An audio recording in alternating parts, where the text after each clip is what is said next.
নমস্কাৰ শিক্ষাৰ্থীসকল সকলোকে আকৌ এবাৰ অন্য এটা নতুন ভিডিঅ'লৈ স্বাগতম জনাইছোঁ।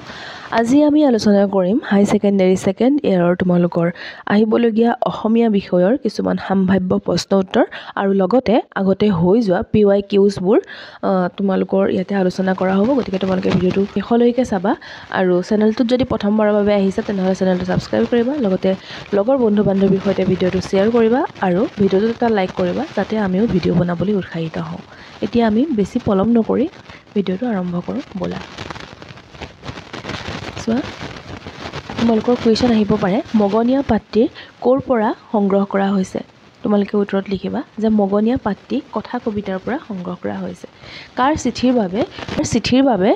ভূদেৱ চৌধুৰীয়ে অপেক্ষা কৰি আছিলে। ভূদেৱ চৌধুৰীয়ে তেওঁৰ ঘনিষ্ঠ বন্ধু প্ৰশান্ত শৰ্মাৰ চিঠিৰ বাবে অপেক্ষা কৰি আছিলে। ইয়াৰ পিছত প্ৰশান্ত শৰ্মাৰ মৃত্যুৰ খবৰটো ভূদেৱ চৌধুৰীক কোনে দিছিলে। প্ৰশান্ত শৰ্মাৰ মৃত্যুৰ খবৰটো ভূদেৱ চৌধুৰীক প্ৰশান্ত শৰ্মাৰ ভতিজা ল'ৰাজনে দিছিলে। শিলভদ্ৰ কোন যুগৰ লেখক আছিল। শিলভদ্ৰ কোন যুগৰ লেখক আছিলে? ৰামধেনু যুগৰ।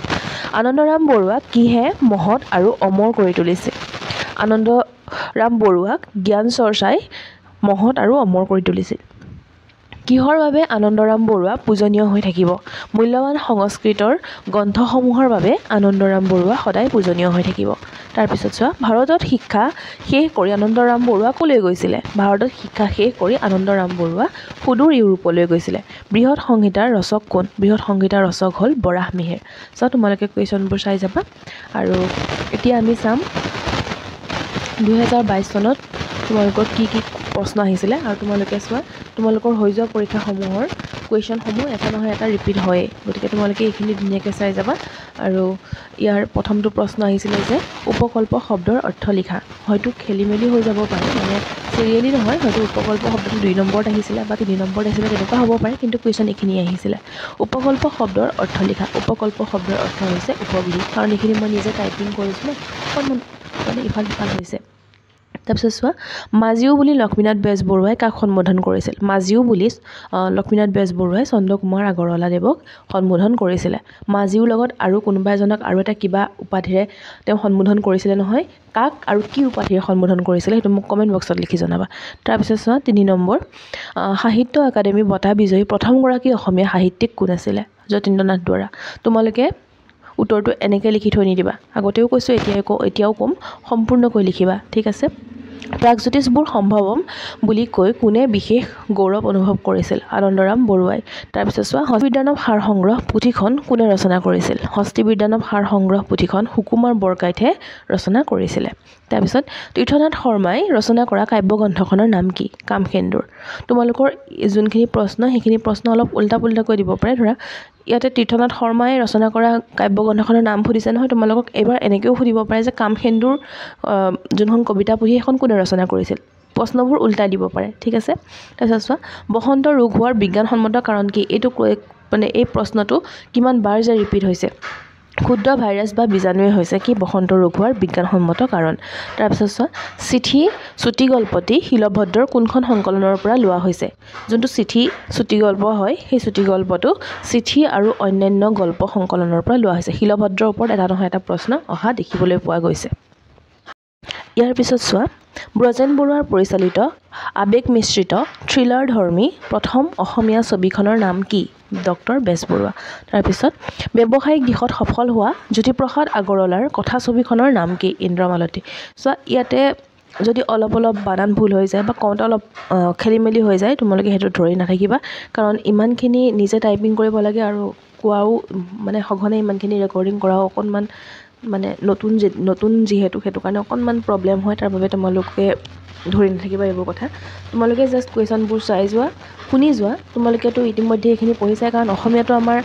মানে এটা বহুত ভাল লগা বিষয়। যেতিয়া আমি নতুনকৈ ক্লাছ 12ত চাগে পাইছিলোঁ, বহুতেই আমি প্ৰথমতে অসমীয়া কিতাপখন পাইছিলোঁ, বহুতে তেনেকুৱা আছে। বেলেগ কিতাপ নোলোৱাৰ পিছত মানে অসমীয়াখন বহুতে লয়, মানে ভাল পায়, বহুত ভাল পায়। অসমীয়া বিষয়টো সঁচাকৈ আমাৰ বহুত মানে ভাল লগা বিষয়। গতিকে তোমালোকে অসমীয়া বিষয়টো চাগে এতিয়ালৈকে পঢ়িবলৈ থোৱা নাই কোনেও, সকলোৱে চাগে পঢ়ি আজৰি হৈ আছা। তথাপিও এইখিনি কুৱেশ্যন তোমালোকে এবাৰ শুনি যোৱা, পঢ়িছা যদিও এবাৰ শুনি যোৱা, তোমালোকৰ ৰিভাইজ হৈ যাব। তাৰপিছত চোৱা, তোমালোকৰ ব্যাকৰণত আহে 20 নম্বৰ, ৰচনাত আহে 10 নম্বৰ আৰু কৈশোৰৰ ওপৰত এটা প্ৰশ্ন থাকে য'ত নেকি 4 নহ'লে 2 4 নহ'লে 2 মাৰ্কৰ এটা কৈশোৰৰ ওপৰত প্ৰশ্ন আহে তোমালোকে ৰচনা ভালকৈ চাই যাবা ব্যাকৰণ ভালকৈ চাই যাবা এই ৰচনা আৰু ব্যাকৰণ মিলাই 30 নম্বৰ আহে যিহেতু গতিকে তোমালোকে এই দুটা বিষয় ভালদৰে চাই যাবা আৰু কৈশোৰৰ ওপৰত ধুনীয়াকৈ পঢ়ি যাবা ঠিক আছে তাৰপিছত 2020 চনত অহা প্ৰশ্নখিনি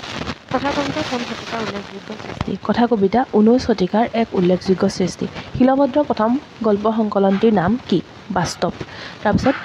এনক আৰ্ডেনৰ অনুবাদগৰাকীৰ নাম কি শিলভদ্ৰ আনন্দৰাম বৰুৱাই ল'ৰা কালতে কণ্ঠস্থ কৰা গ্ৰন্থখনৰ নাম কি অমৰ কোষ তাৰপিছত খৰ প্ৰাচীন নৃপতিসকলক গজধ্বজ খিতাপেৰে বিভূষিত কৰা হৈছিল কামৰূপৰ সংযতভাৱে জীৱন যাপন কৰি প্ৰাপ্তিটো নিৰাসক্ত হৈ থকাজনক কি বুলি কোৱা হয় প্ৰকৃত বৈৰাগী তাৰপিছত চোৱা ভূপেন হাজৰিকাৰ প্ৰতিধ্বনি ছবিখন কোন জনগোষ্ঠীৰ লোককথাৰ ভেটিত নিৰ্মাণ কৰিছিল খাচী তাৰপিছত 18 নম্বৰটো আহিছিলে যে 18 নম্বৰ নহয় দেই এইখিনি 1 2কে আহিছিলে মই ইয়াতে টাইপিং কৰোঁতে মানে তোমালোকক 11 মানে 10ৰ পিছত 11 তাৰপিছত ধৰা 18 18ৰ পিছত 19 তেনেকৈ লৈ গৈছোঁ বস্তুটো তাৰপিছত কমেডি অফ ইৰৰ্ছৰ অসমীয়া ভাঙনি ভ্ৰমৰংগ কোন চনত প্ৰকাশ পাইছিল 1888 চনত তোমালোকে এডভান্স আছামিজৰ পৰীক্ষাটো কেতিয়া আছে মোক কমেণ্ট কৰি জনাবা মই এডভান্স আছামিজৰ কাৰণেও কুৱেশ্যন আনিবলৈ চেষ্টা কৰিম আৰু লগতে কাৰোবাৰ সাইকোলজি আছে নেকি হেতু জনাই দিবা সাইকোলজি বিষয়ৰ যদি প্ৰশ্ন উত্তৰ লাগে হেতু মোক জনাই দিবা কমেন্ট বক্সত তাৰপিছত 2018 চনত অহা প্ৰশ্নখন চাওঁ শিলভদ্ৰই কোনখন গ্ৰন্থৰ বাবে সাহিত্য একাডেমী বঁটা লাভ কৰিছিল শিলভদ্ৰই মধুপুৰ বহুদূৰৰ বাবে সাহিত্য একাডেমী বঁটা লাভ কৰিছিল মাথাপুত শব্দৰ অৰ্থ কি কামৰ প্ৰতি অৱহেলিত মনোভাৱৰ বাবে উপলব্ধি হোৱা দুচিন্তা ইয়াতে তোমালোকৰ এনেকুৱা কিছুমান প্ৰশ্ন আহিব যোনখিনি এতিয়া তোমালোকৰ হয়তো সিলেবাছত নাই কাৰণ এইখিনি আগতে আহি যোৱা প্ৰশ্ন ঠিক আছে হেতু কাৰণে তোমালোকৰ এনেকুৱা লাগিব পাৰে যে এইটো প্ৰশ্নচোন আমাৰ কিতাপত নাই হয় নাথাকিব পাৰে কিছুমান চেপ্টাৰ সলনি কৰিছে নিশ্চয় তাৰপিছত চোৱা উমৰ তীৰ্থ পুথিখন কোনখন মূল পুথিৰ ভাৱানুবাদ উমৰ তীৰ্থ পুথিখন ফৰাচী উমৰ তীৰ্থ পুথিখন ফাৰ্চী ৰুবায়ত পুথিৰ ভাৱানুবাদ তাৰপিছত চোৱা মিনতি অৰ্থ কি মিনতি অৰ্থ হৈছে প্ৰাৰ্থনা বৈৰাগ্য শব্দৰ অৰ্থ কি বৈৰাগ্য শব্দৰ অৰ্থ হৈছে ত্যাগ চিত্ৰবন ষ্টুডিঅ' কোনে নিৰ্মাণ কৰিছিল জ্যোতিপ্ৰসাদ আগৰৱালাই আনন্দৰাম বৰুৱাৰ জীৱনৰ মূল মন্ত্ৰ কি আছিল আনন্দৰাম বৰুৱাৰ জীৱনৰ মূল মন্ত্ৰ আছিল কৰ্ম কটন কলেজৰ প্ৰথমগৰাকী অসমীয়া অধ্যাপক আৰু অধ্যক্ষ কোন আছিল ডক্টৰ সূৰ্যকুমাৰ ভূঞা দেৱাসুৰ মানে দেৱতা আৰু অসুৰ লগ লাগি কিহৰ কাৰণে সমুদ্ৰ মন্থন কৰিছিলে অমৃতৰ বাবে তাৰপিছত চোৱা মিলাৰামৰ মিতিৰ কুটুম লেখত কেইজন 3জন পদকীয়া মানে কাক বুজায় সম্ভৱতঃ এইটো তোমালোকৰ এতিয়া সিলেবাছত নাই যাৰ বিৰুদ্ধে গোচৰ তৰা হয় তেওঁক পদকীয়া বুলি কোৱা হয় ঠিক আছে ভাৰতীয় প্ৰশাসনিক সেৱাত নিযুক্ত প্ৰথমগৰাকী অসমীয়া কোন আনন্দৰাম বৰুৱা তাৰপিছত চোৱা 2023ত অহা প্ৰশ্নখিনি চাওঁ আমি এতিয়া ভূদেৱ চৌধুৰীয়ে অপেক্ষা কৰি থকা চিঠিখনৰ সলনি কি খবৰ আহিল প্ৰশান্ত শৰ্মাৰ মৃত্যু খবৰ আহিল উৰ্মাল শব্দটিৰ অৰ্থ কি ৰুমাল ভ্ৰমৰংগ শেক্সপিয়াৰৰ কোনখন গ্ৰন্থৰ ভাঙনি কমেডি অফ ইৰৰ্ছৰ ভাঙনি শীতলা দেৱীৰ ৰোগত কোনবিধ ৰোগ হোৱা বুলি মানুহে বিশ্বাস কৰিছিল বসন্ত ৰোগ শীতলা দেৱী হওক তাৰপিছত তোমালোকৰ শিলভদ্ৰ হওক তাৰপিছত আনন্দৰাম বৰুৱা হওক এওঁলোকৰ ওপৰত কুৱেশ্যন এটা নহয় এটা আহে তাৰপিছত চোৱা শিলভদ্ৰই কিহেৰে সাহিত্যিক জীৱন আৰম্ভ কৰিছিল শিলভদ্ৰই উপন্যাসেৰে সাহিত্যিক জীৱন আৰম্ভ কৰিছিল এইটো নিশ্চয় 2023 চনত অহা নাছিলে এইটো এক্সট্ৰাকে এড হৈ গ'ল ঠিক আছে এইটো কুৱেশ্যন তোমালোকে চাবা হা শিলভদ্ৰই কিহেৰে সাহিত্যিক জীৱনৰ আৰম্ভ কৰিছিলে শিলভদ্ৰই উপন্যাসেৰে সাহিত্যিক জীৱন আৰম্ভ কৰিছিলে ইয়াৰ ঠাইত চাগে কোনোবা এটা প্ৰশ্ন থাকি গ'ল তাৰপিছত চোৱা সত্য আৰু ধৰ্ম কোনখন উপনিষদৰ প্ৰথম উপদেশ তৈত্তৰীয় উপনিষদৰ প্ৰথম উপদেশ ইয়াৰ পিছত চোৱা লক্ষ্যধৰ চৌধুৰীয়ে পৰিচালনা কৰা মধ্যবিত্তীয় সমাজৰ চিত্ৰ অংকিত চলচ্চিত্ৰখনৰ নাম কি নিমিলা অংক হস্তিবিদানৰ পুথিখনৰ ভাষা পদ্য নে গদ্য থ্ৰিলাৰ শব্দৰ অৰ্থ কি থ্ৰিলাৰ শব্দৰ অৰ্থটো হৈছে উত্তেজনা সৃষ্টিকাৰী বা দুঃসাহসী কাহিনীযুক্ত কথাছবি এতিয়া পিছৰখিনি চাওঁ 2024 বৰ্ষত যোৱা বছৰ আহি যোৱা প্ৰশ্নখিনি চোৱা তোমালোকে বৰ্তমান যুগটো কিহৰ যুগ বৰ্তমান যুগটো বিজ্ঞানৰ যুগ বসন্ত ৰোগ কোনগৰাকী দেৱীৰ ৰোগত হোৱা বুলি মানুহে বিশ্বাস কৰিছিল শীতলা দেৱীৰ ৰোগত বসন্ত ৰোগ হোৱা বুলি মানুহে বিশ্বাস কৰিছিল চিঠি গল্পটি শিলভদ্ৰৰ কোনখন সংকলনৰ পৰা লোৱা হৈছে চিঠি গল্পটি শিলভদ্ৰৰ চিঠি আৰু অন্যান্য গল্পৰ সংকলনৰ পৰা লোৱা হৈছে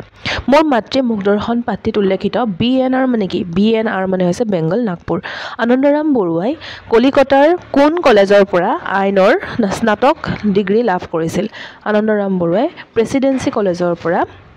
স্নাতক ডিগ্ৰী লাভ কৰিছিল তাৰপিছত চোৱা গজেন্দ্ৰ চিন্তামণি কি ভাষাত লিখিত পুথি সংস্কৃত ভাষাত তৈত্তৰীয় উপনিষদৰ প্ৰথম উপদেশ কি আছিল সত্য আৰু ধৰ্ম দুবাৰ ৰিপিট হৈ গৈছে এইটো কুৱেশ্যন তাৰপিছত চোৱা ব্ৰজেন বৰুৱাই বিদেশী কাহিনী এটাৰ ভেটি নিৰ্মাণ কৰা হাস্যৰসাত্মক ছবিখনৰ নাম কি ইটো সিটো বহুতো আমি পিছত চাওঁ 2019 বৰ্ষত অহা প্ৰশ্নখিনি চোৱা 1 নম্বৰীয়া প্ৰশ্নখিনিৰ কথা কৈ আছোঁ দেই 1 নম্বৰীয়া প্ৰশ্ন তোমালোকে নক'বা আকৌ এইখিনি আহিছিল নে বুলি 1 নম্বৰীয়া কুৱেশ্যনখিনিৰ কথাহে কৈ আছোঁ যিহেতু আমি 1 নম্বৰীয়া প্ৰশ্নখিনিৰ উত্তৰ আলোচনা কৰি আছোঁ ঠিক আছে চোৱা অসমীয়া চিনেমাৰ জনক কোন অসমীয়া চিনেমাৰ জনক হৈছে জ্যোতিপ্ৰসাদ আগৰৱালা টিংখঙৰ পৰা বাগানৰ ডাক অনা বনুৱাজনৰ নামটো কি আছিলে ফাগুন ইহুপনিষদ নিষেধ বাক্যটি কি মা গৃধ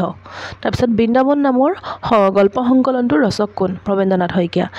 দি এনচিয়েণ্ট মেৰিনাৰ শীৰ্ষক কবিতাটিৰ ৰচক কোন চেমুৱেল টেইলৰ এইটো সম্ভৱ তোমালোকৰ এতিয়া পাঠ্যপুথিত নাই তাৰপিছত বাগানত কৰ্মৰত অৱস্থাত ভূদেৱ চৌধুৰীয়ে কাৰ চিঠিৰ বাবে ব্যাকুলভাৱে প্ৰতীক্ষা কৰিছিল পত্নীৰ চিঠিৰ বাবে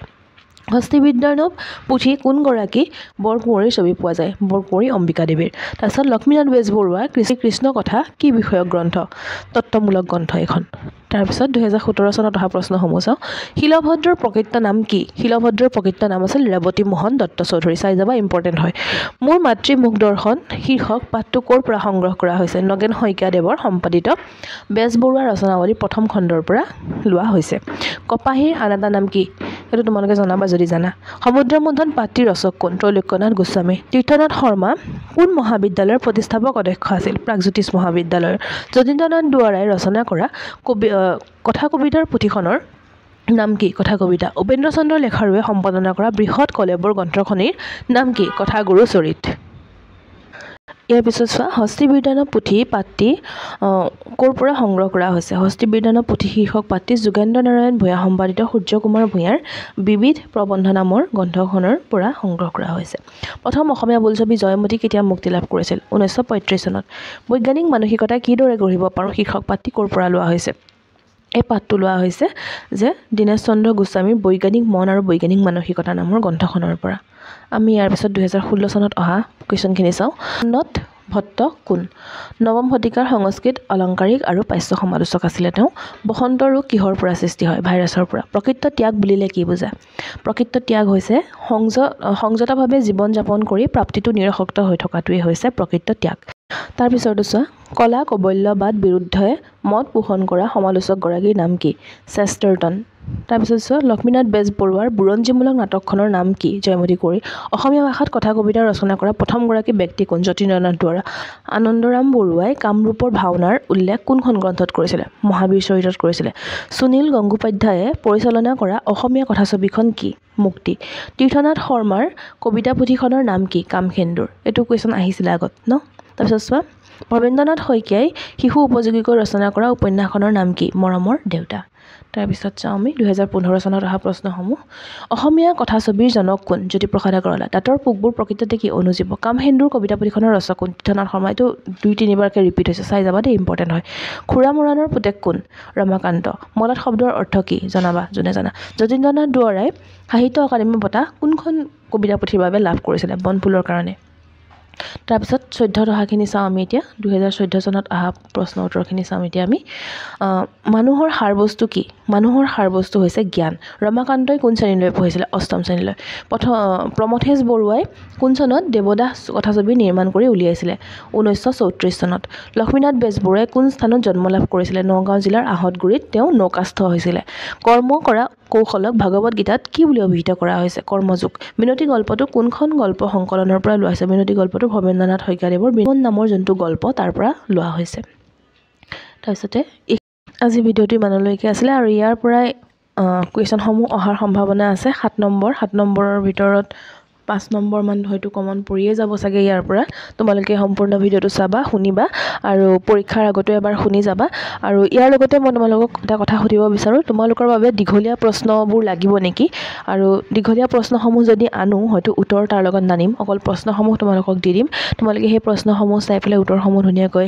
পঢ়ি ল'বা তোমালোকৰ নিজৰ ফালৰ পৰা বনোৱা আছে কাৰণ মোৰ উত্তৰৰ লগত তোমালোকৰ উত্তৰবোৰ নিমিলে গতিকে মই এবাৰ প্ৰশ্ন দিয়াৰ কথা ভাবি আছোঁ তোমালোকক লাগিব নে নালাগে কমেণ্ট বক্সত লিখি জনাবা আৰু লগতে এডভান্স আছামিজ আৰু সাইকোলজি এই দুটা বিষয় কাৰোবাৰ আছে নেকি কমেণ্ট বক্সত লিখি জনাবা আৰু